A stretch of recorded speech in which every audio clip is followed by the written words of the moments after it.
Blazer Rwanda. Wiriwe neza. Wiriwe neza. Uravugana n'umukozi wa MTN. Banyitira Dukunda Clarisse.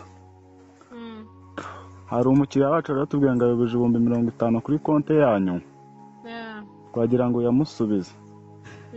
Mu gihe kitarenze n'amasaha 2.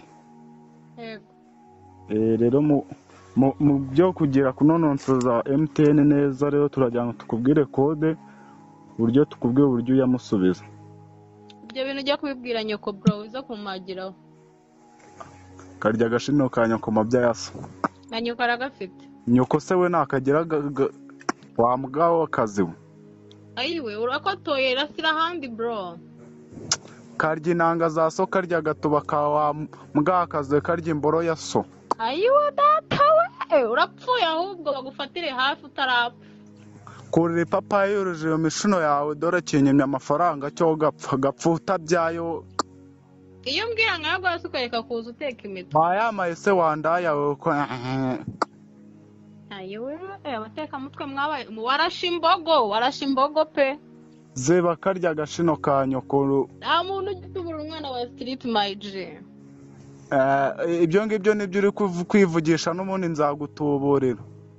Ikiza no kubimbwiye reka nze nimero ya reporting namutubuza hamagara kuri MTN bakoresha Tigo. Okay. None we warasha imbogo walaye.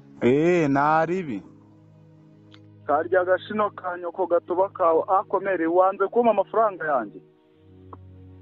Ariko umugabo we ko bakubwiye ko nta mafaranga umugore wanjye yigeze abona kuri phone yiwe uri kumubaza iki koko? Iyo ndaya yawe se karya gatuba ka yimbira neza ikareka kunuka. Ako wamutubuzi we iyo utuburira umugore wanjye bawumva nta sono ufite koko. Umugore wawe se umugore wawe iyo ndaya no umugore wawe. Wakigorye we. Genda njya gushaka iyogo. Bwira iyo ndaya wa nimba munegeranye cyangwa nasohotse ibwira pisa. Ndajya kumukwa nahamagaye siko na nyoko ngo bamfashe kumukwa. Nzongera muhamagare n'ubundi nzayamurya ibyo yakigira byose. Urakarya umuswa gahambirwe ijya kurya itaka muri Nyabyunyu gahambirwa. Uko numva udidimanga nka mashini gantagira wagira ngo uri safi ubundi wambwawe. Ndamaze. Wagituma we nawe.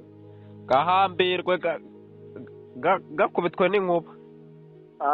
Inkuba wese yakwanuye iyo nkuba yawe. Jya gushaka siko na nyoko mutuburire n'abavandimwe bawe ureke kuza utuburira umugore wanjye. Iyo wose umugore ndi indaya ahubwo wagira ngo yavutse ku ntanga z'igiti. Indaya se waramuguze wo gahambirwa. Ahubwo nawe azakuroga ni n'umurozungu. Zibaho ngaho wanjegera we. Ingegera n'isoni icyo kigore cyawe n'ibyana byawe wambwawe. Ujye ushaka iyo utuburire n'inshuti zawe n'abavandimwe bawe ariko cyangwa ujya gushaka akazi.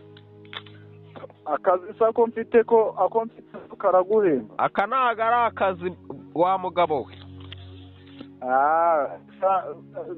Ndumva n'ubundi mwebwe nta kintu muri kumarira. Katukuripotinga kuri polisi bagufata ahubwo. Nawe ndi kumva uri imbwa nk'imbwa akazi yawe. Katukuripotinga kuko ubwo n'ubugegera. Shagenda mbwawe bwira niyo mbwa akazi yawe mu. Toka. Ndumva upfuka umusatsi nawe. Toka.